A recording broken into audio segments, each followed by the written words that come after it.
Good morning बच्चों। आज हम लोग देखेंगे एसिड और बेस के बारे में। तो देखिए, सबसे पहले हेडिंग होगी पीएच आपके पास। तो पीएच में आप बताएंगे हाइड्रोजन एन कॉन्सेंट्रेशन का नेगेटिव लॉगरिथम जो होता है ये पीएच कहलाता है। हाइड्रोजन एन कॉन्सेंट्रेशन का नेगेटिव लॉगरिथम जो होता है ये पीएच कहलाता है। ठीक है बच्चों, जैसे कि आपको कॉपी के ऊपर दिख रहा होगा। तो हाइड्रोजन एन कॉन्सेंट्रेशन का नेगेटिव लॉगरिथम जो होगा वो पीएच कहलाता है। फिर देखिए अगली हेडिंग होगी आपके पास सॉल्ट। सॉल्ट देखिए क्या होता है, एसिड और बेस की रिएक्शन से जो प्रोडक्ट बनता है वो सॉल्ट कहलाता है। एसिड और बेस की रिएक्शन से जो प्रोडक्ट बनता है वो सॉल्ट कहलाता है। ठीक है बच्चों, जब एक एसिड किसी बेस से रिएक्शन करके जो प्रोडक्ट बनाता है उसी को सॉल्ट कहा जाता है। जब एक एसिड किसी बेस से रिएक्शन करके जो प्रोडक्ट बनाता है उसी को सॉल्ट कहा जाता है। फिर देखिए अगला आता है टाइप ऑफ सॉल्ट। सॉल्ट जो होंगे वो 5 टाइप के होते हैं। सबसे पहला होता है नॉर्मल सॉल्ट, दूसरा होता है एसिडिक सॉल्ट, तीसरा होता है बेसिक सॉल्ट, और उसके बाद होता है डबल सॉल्ट, और उसके बाद वाला होता है कॉम्प्लेक्स सॉल्ट। यानी टोटल 5 टाइप के होते हैं। इसमें 4 टाइप लिखे हैं, एक टाइप आप बच्चों ऐड कर लेंगे, बेसिक सॉल्ट। ठीक है, तो देखिए एक होगा नॉर्मल सॉल्ट, दूसरा होगा एसिडिक सॉल्ट, तीसरा होगा आपका बेसिक सॉल्ट, चौथा होगा डबल सॉल्ट, पांचवा होगा कॉम्प्लेक्स सॉल्ट। यानी 5 टाइप के सॉल्ट होंगे। इनकी टाइप स्टडी आपको नहीं पढ़नी है। चलिए उसके बाद देखिए फिर आता है इंडिकेटर। इंडिकेटर में आप बताएंगे ऐसे सब्सटेंस न्यूट्रलाइजेशन। जब एक एसिड किसी बेस से रिएक्शन करके सॉल्ट और वाटर बनाता है तो ये प्रोसेस आपकी न्यूट्रलाइजेशन कहलाएगी। जब एक एसिड किसी बेस से रिएक्शन करके सॉल्ट और वाटर बनाता है तो ये प्रोसेस आपकी न्यूट्रलाइजेशन कहलाएगी बच्चों। ठीक है, यानी जब कोई एसिड किसी बेस से रिएक्शन करे और रिएक्शन करके सॉल्ट और वाटर बनाए तो ये प्रोसेस आपकी न्यूट्रलाइजेशन कहलाएगी। ठीक है, फिर देखिए आता है इंडिकेटर। ऐसे सब्सटेंस जो रिएक्शन के एक मीडियम में पूरा होने की इन्फॉर्मेशन देते हैं उन्हें इंडिकेटर कहा जाता है। ऐसे सब्सटेंस जो रिएक्शन के एक मीडियम में पूरा होने की इन्फॉर्मेशन दें वो इंडिकेटर कहलाते हैं। जैसे कोई रिएक्शन आपकी मान लिया कोई सोल्यूशन है, उसमें एसिडिक मीडियम है और हमने इंडिकेटर मिला रखा है, तो जैसे ही उसका एसिडिक मीडियम जो है वो बेसिक मीडियम में चेंज होगा, इंडिकेटर जो होगा वो सोल्यूशन का कलर बदल देगा और बदल कर आपको ये इन्फॉर्मेशन देगा कि अब मीडियम एसिडिक की जगह बेसिक हो चुका है। यानी अगर सोल्यूशन का कलर बदलता है, ठीक है, किसी सब्सटेंस के कारण, ठीक है, अगर किसी सब्सटेंस की कारण जो है किसी सोल्यूशन का कलर बदल जाता है और वो बदल कर मीडियम के चेंज होने की इन्फॉर्मेशन आपको देता है तो वो सब्सटेंस आपका इंडिकेटर कहलाएगा।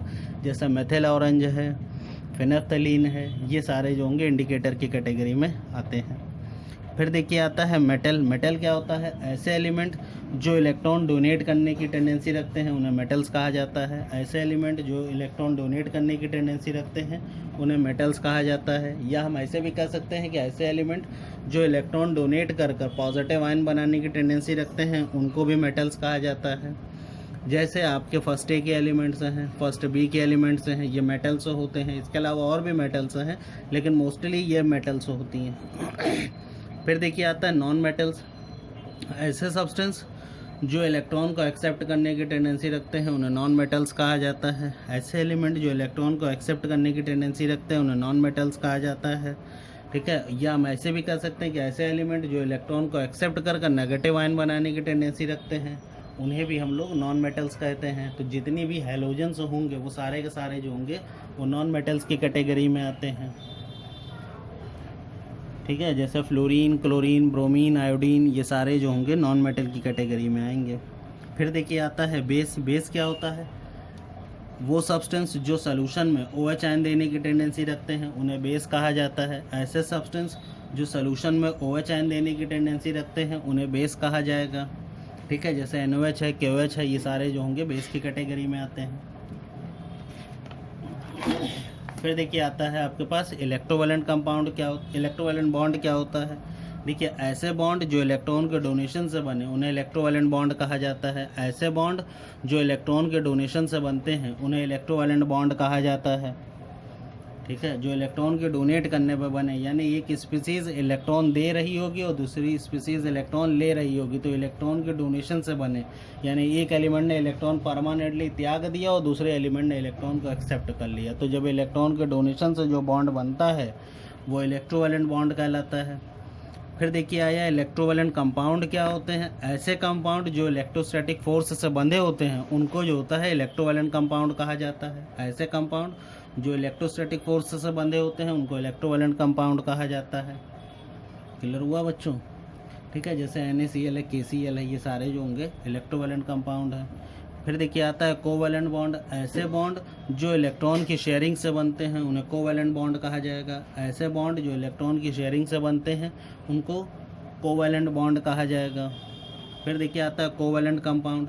ऐसे कंपाउंड जो वीक वंडर वॉल फोर्स से बंधे होते हैं उन्हें जो होता है कोवैलेंट कंपाउंड कहा जाएगा। ऐसे कंपाउंड जो वीक वंडर वॉल फोर्स से बंधे होते हैं उन्हें कोवैलेंट कंपाउंड्स कहा जाता है। जैसे आपका क्लोरोफॉर्म, पायरीन इत्यादि बहुत सारे हैं, ठीक है, जो कोवैलेंट होते हैं। फिर देखिए आता है कोऑर्डिनेट बॉन्ड क्या होता है। ऐसा बॉन्ड जो इलेक्ट्रॉन पेयर के डोनेशन से बनता है, यानी लोन पेयर के डोनेशन से बनते हैं, उन्हें कोऑर्डिनेट बॉन्ड कहा जाता है। ऐसे बॉन्ड जो लोन पेयर के डोनेशन से बनते हैं उन्हें कोऑर्डिनेट बॉन्ड कहा जाता है। फिर देखिए अब आता है दोनों के बीच डिफरेंस, यानी इलेक्ट्रोवैलेंट बॉन्ड और कोवैलेंट बॉन्ड के बीच में डिफरेंस। तो देखिए इसमें हम बताएंगे कि इलेक्ट्रोवैलेंट बॉन्ड जो होता है वो इलेक्ट्रॉन के डोनेशन से बनता है, जबकि कोवैलेंट बॉन्ड जो होता है वो इलेक्ट्रॉनों की शेयरिंग से बनता है।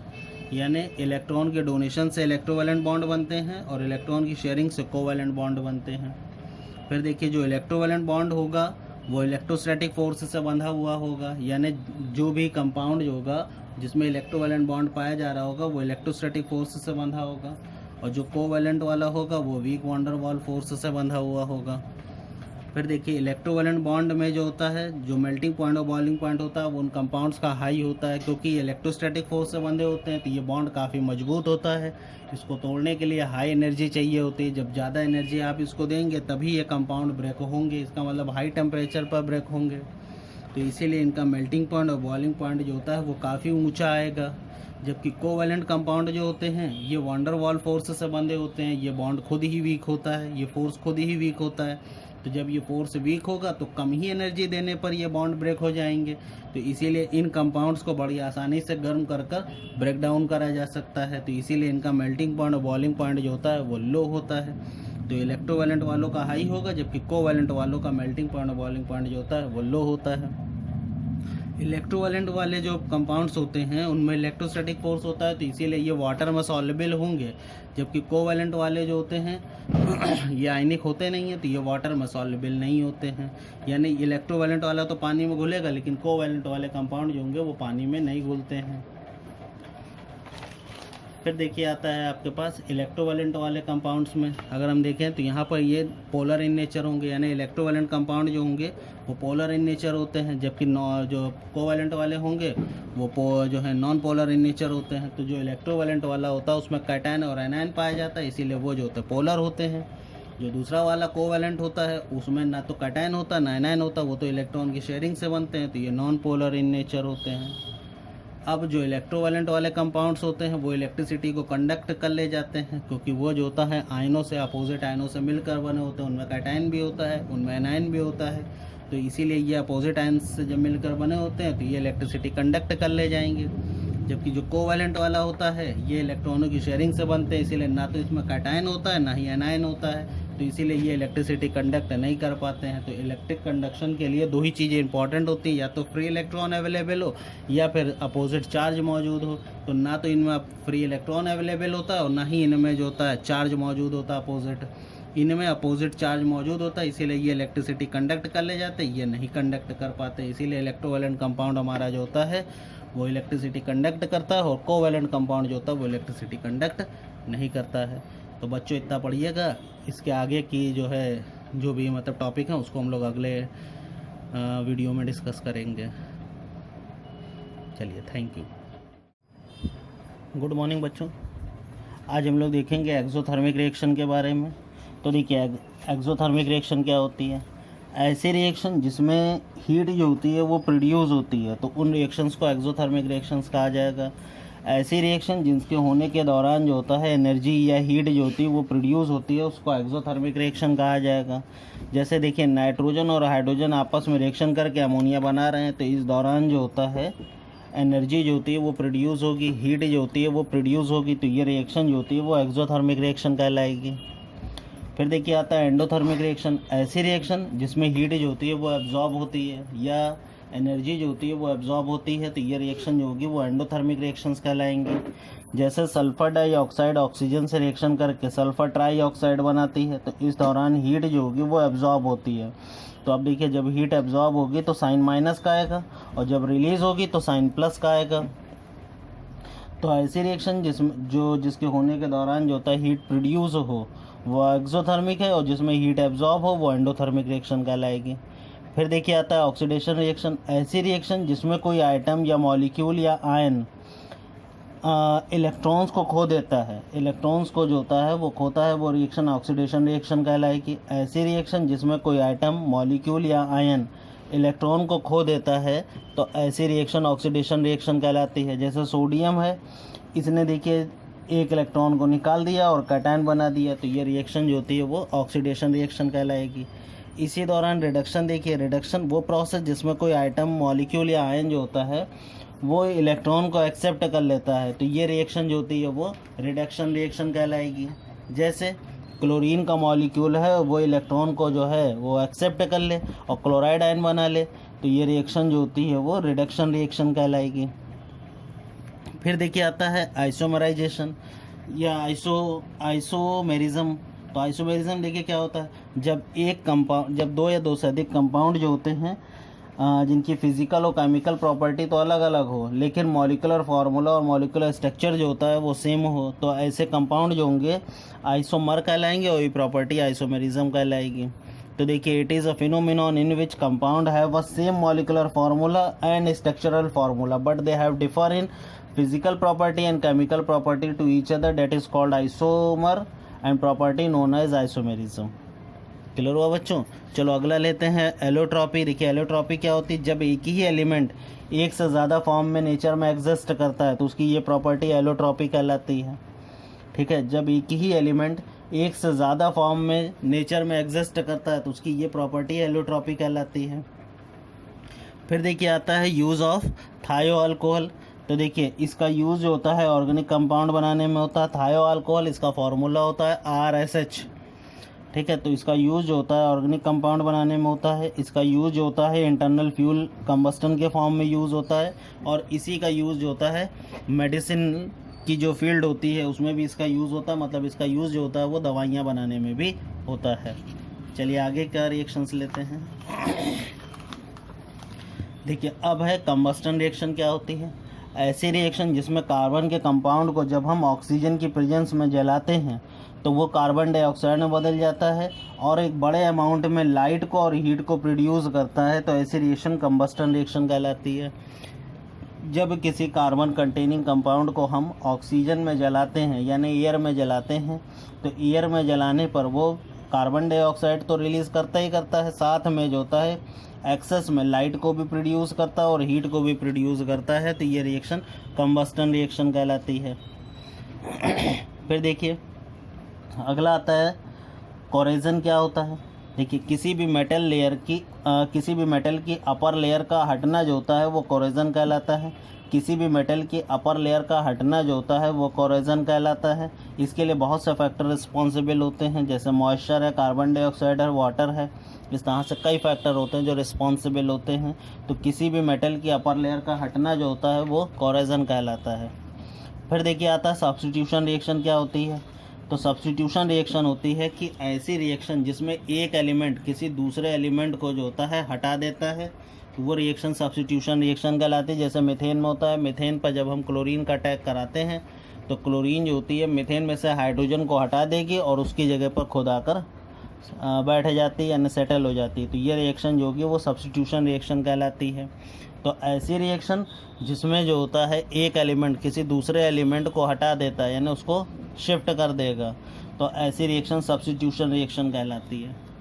फिर देखिए आता है एक्वारेजिया क्या होता है। एक्वारेजिया होता है mixture of 1 part of HCl and 3 part of HNO3। इस मिक्सचर को एक्वारेजिया कहा जाएगा। ठीक है, एक भाग जो होता है हम नाइट्रिक एसिड का ले लें और 3 भाग HCl का ले लें, तो ये मिक्सचर जो होगा एक्वारेजिया कहलाएगा। फिर देखिए आता है गैल्वेनाइजेशन क्या होता है। ऐसा मेथड यानी वो मेथड या वो तरीका जिसमें हम जो होता है लेस रिएक्टिव मेटल के मोर रिएक्टिव मेटल के ऊपर लेस रिएक्टिव मेटल की जो है कोटिंग करते हैं। ठीक है, ये प्रोसेस जो होती है गैल्वेनाइजेशन कहलाती है। वो तरीका जिसमें हम मोर रिएक्टिव मेटल के ऊपर जो होता है लेस रिएक्टिव मेटल की कोटिंग करते हैं, तो ये तरीका जो होता है गैल्वेनाइजेशन कहलाता है। जैसे आयरन जो होता है वो जल्दी रिएक्शन कर लेता है, तो हम उसके ऊपर जिंक की कोटिंग कर देंगे। जिंक जो होता है वो देर में रिएक्शन करता है। वहीं आयरन जो होता है वो जल्दी ख़राब हो जाता है, मॉइस्चर के कांटेक्ट में आकर जल्दी जंग पकड़ लेता है। जबकि टिन जो होती है या जिंक जो होती है देर में जंग पकड़ती है या देर में ख़राब होती है, तो इसीलिए हम आयरन के ऊपर टिन की या जिंक की कोटिंग कर देंगे। तो ये प्रोसेस जो होती है गैल्वेनाइजेशन कहलाती है। फिर देखिए आता है मेटलर्जी। मेटलर्जी क्या होती है? मेटलर्जी में बताएंगे कि जो सुटेबल ओर्स होते हैं उस ओर्स से मेटल को बाहर निकालने के लिए जितने भी फिजिकल और केमिकल प्रोसेस से गुजरना पड़ता है, वो सारे स्टेप्स जो होते हैं मिलकर मेटलर्जी कहलाती है। यानी वो प्रोसेस जिसके द्वारा जो होता है हम ओर्स से मेटल को बाहर निकालते हैं, इसके लिए हमें जितने भी फिजिकल और केमिकल प्रोसेस से गुजरना पड़ता है, वो सारा प्रोसेस मिलकर जो स्टेप बनाएगा उसी को मेटलर्जी कहा जाएगा। तो देखिए मेटलर्जी में कॉपर है आपके कोर्स में, तो कॉपर के बारे में डिस्कस करते हैं। कॉपर का ओर्स होता है कॉपर पायराइट, कॉपर ग्लांस और क्यूपराइट, जिसमें कॉपर पायराइट का फार्मूला CuFeS2 होता है, कॉपर ग्लांस का फार्मूला Cu2S होता है और क्यूपराइट का फार्मूला Cu2S होता है। चलिए अब इसको और आगे डिस्कस करते हैं। स्टेप ऑफ मेटलर्जी देखिए, पहला होता है मेटलर्जी में क्रशिंग आएगा। क्रशिंग में हम इसमें जो है ओर्स के बड़े बड़े पार्टिकल्स को छोटे छोटे पार्टिकल्स में बदल देते हैं, ये प्रोसेस क्रशिंग कहलाती है। ओर्स के बड़े बड़े पार्टिकल्स को छोटे छोटे पार्टिकल्स में बदलना क्रशिंग कहलाता है। ग्राइंडिंग देखिए, इसमें ओर्स के छोटे छोटे पार्टिकल्स को पाउडर बनाना ग्राइंडिंग कहलाता है। क्रशिंग में बड़े बड़े पार्टिकल्स को छोटा करना है, ग्राइंडिंग में छोटे पार्टिकल को पाउडर बनाना है, ग्राइंडिंग कहलाएगा। कॉन्सेंट्रेशन देखिए क्या होता है, पिसे हुए ओर्स में से गैंग को अलग करना यानी इम्प्योरिटी को अलग करना, ये कॉन्सेंट्रेशन कहलाता है। यानी separation of ores from gangue is known as concentration. ठीक है, फिर देखिए आता है फ्रॉथ फ्लोटेशन प्रोसेस, ये कॉन्सेंट्रेशन के लिए यूज़ होता है। तो देखिए फ्रॉथ फ्लोटेशन प्रोसेस क्या होती है। इस मेथड का यूज़ जो होता है हम तभी करते हैं जब जो होता है हमारे ओर्स में सल्फ़र पाया जाता है। इस प्रोसेस का यूज़ हम तभी करेंगे जब हमारे ओर्स में सल्फ़र पाया जाएगा। इसके लिए हम एक कंटेनर लेंगे, उस कंटेनर में हम वाटर भर देते हैं और उसमें पिसा हुआ ओर्स मिला देते हैं, थोड़ा सा अमाउंट पाइन ऑयल का मिला देंगे, थोड़ी सी मात्रा पोटेशियम मिथाइल जेंथेट की मिला देंगे और एयर को पास करेंगे। एयर को पास करने पर जो ओर्स के पार्टिकल्स होंगे वो तेल से भीग जाते हैं यानी पाइन ऑयल से भीग जाएंगे और जो है फ्रॉथ बनाते हुए ऊपर आ जाते हैं, इसको हम बाहर निकाल लेते हैं। तो ये प्रोसेस जो होती है फ्रॉथ फ्लोटेशन प्रोसेस कहलाती है। एक बार फिर से समझ लीजिए, इसके लिए हम एक वाटर कंटेनर लेंगे, उसमें पिसा हुआ ओर्स मिला देंगे, उसमें जो है थोड़ा सा अमाउंट पाइन ऑयल का मिला देंगे, थोड़ा अमाउंट जो होता है उसमें पोटेशियम मिथाइल जेंथेट का मिला देंगे, बाहर से एयर पास करेंगे। एयर को पास करने पर जो मेटल के पार्टिकल्स होंगे वो तेल से भीग कर झाग बनाकर ऊपर आ जाएंगे, मतलब फ्रॉथ बनाकर ऊपर आ जाएंगे और इम्प्योरिटी सारी नीचे रह जाएगी। ऊपर के फ्रॉथ को हम लोग अलग कर लेंगे। तो इस तरीके से जो होता है जो गैंग होगा वो नीचे रह जाएगा और जो मेटल होता है वो ऊपर आ जाता है, उसको हम बाहर निकाल कर अलग कर लेते हैं। लेकिन ये मेथड तभी यूज़ हो पाएगा जब ओर्स के अंदर सल्फ़र पाया जा रहा हो। क्लियर हुआ? चलिए अब रोस्टिंग के बारे में देख लेते हैं। देखिए रोस्टिंग क्या होती है। कॉन्सेंट्रेटेड ओर्स को जब हम हाई टेम्परेचर और हाई प्रेशर पर उसके मेल्टिंग पॉइंट से बिलो गर्म करते हैं तो ये प्रोसेस जो होती है रोस्टिंग कहलाती है। यानी कॉन्सेंट्रेटेड ओर्स को हाई टेम्परेचर और हाई प्रेशर पर उसके मेल्टिंग पॉइंट बिलो, ठीक है, लिमिटेड अमाउंट ऑफ एयर में हीट करना जो है रोस्टिंग कहलाता है। ठीक है, रोस्टिंग भी करी जाती है। रोस्टिंग जो है प्रोसेस जो होती है ये कॉन्सेंट्रेशन के जस्ट बाद होती है। तो चलिए अब हम लोग इसको और आगे भी डिस्कस करते हैं। ठीक बच्चों, देखो इसके आगे रोस्टिंग में देखते हैं। रोस्टिंग में हमने जैसे बताया था कि कॉन्सेंट्रेटेड ओर्स जो कि अभी फ्रॉथ फ्लोटेशन प्रोसेस से निकल कर आया है, ठीक है, इसको जो होता है हाई टेम्परेचर और हाई प्रेशर पर उसके melting point below limited amount of air में गर्म करना जो है ये रोस्टिंग कहलाता है। रोस्टिंग कराना ज़रूरी होता है जिससे जो होता है ओर्स में मौजूद जो इम्प्योरिटी होगी वो अपने अपने ऑक्साइड बनाकर उड़ जाएगी। ठीक है, इसीलिए रोस्टिंग कराई जाती है कि जो इम्प्योरिटी ओर्स के अंदर रह गई हो वो अपने ऑक्साइड बनाकर बाहर निकल जाए। तो देखिए इसमें होगा क्या, जो सल्फ़र की इम्प्योरिटी होगी वो ऑक्सीजन से रिएक्शन करके सल्फ़र डाइऑक्साइड बनाकर निकल जाएगी। जो आर्सेनिक की इम्प्योरिटी होगी वो भी ऑक्सीजन से रिएक्शन करके आर्सेनिक ऑक्साइड बनाकर निकल जाएगी। जो कॉपर पायराइट होता है वो भी ऑक्सीजन से रिएक्शन करके, कॉपर पायराइट जो होगा वो भी ऑक्सीजन से रिएक्शन करके Cu2s में, FeS में और SO2 में बदल जाएगा। ठीक है, Cu2s में, FeS में और SO2 में बदल जाएगा। वहीं Cu2s भी ऑक्सीजन से रिएक्शन करके Cu2O में बदल जाएगा और सल्फर डाइऑक्साइड में बदल जाएगा। एक बार फिर से देख लीजिए, कॉन्सेंट्रेटेड ओर्स को हाई टेम्परेचर और हाई प्रेशर पर उसके मेल्टिंग पॉइंट के below limited amount of air में गर्म करना जो है यही कहलाता है आपका रोस्टिंग। इसको कराना इसलिए पड़ता है जिससे ओर्स मौजूद जो इम्प्योरिटी है वो ऑक्साइड बनाकर निकल जाए। तो देखिए जो सल्फ़र होगा वो ऑक्सीजन से रिएक्शन करके सल्फ़र डाइऑक्साइड में, जो आर्सेनिक होगा वो आर्सेनिक ट्राइऑक्साइड में, कॉपर पायराइड भी ऑक्सीजन से रिएक्शन करके क्यूप्रस सल्फाइड में, आयरन सल्फाइड में और सल्फर डाइऑक्साइड में बदल जाएगी। वहीं जो क्यूप्रिक सल्फाइड होगा वो ऑक्सीजन से रिएक्शन करके क्यूप्रिक ऑक्साइड में और सल्फर डाइऑक्साइड में बदल जाता है। और यहाँ पर ये जो आयरन सल्फाइड है ये भी अपने ऑक्साइड में बदल जाएगा। तो उसको अब अभी आगे बताते हैं आपको। देखिए जो आयरन सल्फाइड होगा वो भी ऑक्सीजन से रिएक्शन करके आयरन ऑक्साइड में और सल्फर डाइऑक्साइड में बदल जाएगा। तो ये प्रोसेस जो होती है वो रोस्टिंग कहलाती है। अब देखते हैं हम लोग स्मेल्टिंग के बारे में। देखिए रोस्टेड ओर्स में कोक और फ्लक्स मिलाकर इसको ब्लास्ट फर्नेस में गलाना, ये जो होता है स्मेल्टिंग कहलाता है। यानी जो रोस्टेड ओर्स, आपने भी रोस्टिंग प्रोसेस से जो ओर्स प्राप्त किया है उस ओर्स में हम बाहर से कोक मिला देंगे। कोक का मतलब होता है कार्बन का बारीक पाउडर, ये मिला देंगे और फ्लक्स मिला देंगे। फ्लक्स क्या होता है, फ्लक्स वो सब्सटेंस होगा जो इम्प्योरिटी के साथ परमानेंटली रिएक्शन कर लेगा और स्लैग बना लेगा। ठीक है, स्लैग जो होता है एक ऐसा सब्सटेंस होगा जो कि इम्प्योरिटी को चारों तरफ से घेर लेता है। अब वो इम्प्योरिटी जो होगी चाह कर भी ओर्स में जुड़ नहीं पाएगी। तो फ्लक्स क्या होता है, फ्लक्स वो सब्सटेंस होते हैं जो इम्प्योरिटी के साथ परमानेंटली रिएक्शन कर लेते हैं। और कोक जो होता है कार्बन के बारीक पाउडर को जो होता है कोक कहा जाता है। तो रोस्टेड ओर्स के अंदर हम कोक मिलाएंगे, फ्लक्स मिलाएंगे और इसको ब्लास्ट फर्नेस में गलाएंगे। ये गलाने की जो प्रक्रिया है ब्लास्ट फर्नेस में, यही जो होती है आपकी कहलाती है स्मेल्टिंग। तो देखिए जब स्मेल्टिंग कराएंगे उसमें जो होता है क्यूप्रस सल्फाइड ऑक्सीजन से रिएक्शन करके क्यूप्रस ऑक्साइड और सल्फर डाइऑक्साइड में बदल जाता है। आयरन सल्फाइड जो होता है ऑक्सीजन से रिएक्शन करके आयरन ऑक्साइड में और सल्फर डाइऑक्साइड में बदल जाता है। वहीं जो आयरन ऑक्साइड होता है वो सिलिका से रिएक्शन करके स्लैग बना लेगा। क्यूप्रस सल्फाइड ऑक्सीजन से रिएक्शन करके क्यूप्रस ऑक्साइड और सल्फर डाइऑक्साइड बनाएगा। वहीं आयरन सल्फाइड ऑक्सीजन से रिएक्शन करके आयरन ऑक्साइड और सल्फर डाइऑक्साइड बनाएगा। अब यही आयरन ऑक्साइड सिलिका से रिएक्शन करके स्लैग बना लेगा। फिर देखिए आता है बेसमराइजेशन। बेसमराइजेशन की जो प्रोसेस होती है वो बेसमर कन्वर्टर में कराई जाती है। इसके लिए हम एक बेसमर कन्वर्टर ले लेते हैं जो कि पियर शेप में होगा, यानी कुछ ऐसा बना हुआ होगा। ठीक है, इसमें अंदर की तरफ जो होता है डोलोमाइट का लेयर लगा रहता है और इसको आगे पीछे घुमाया जा सकता है।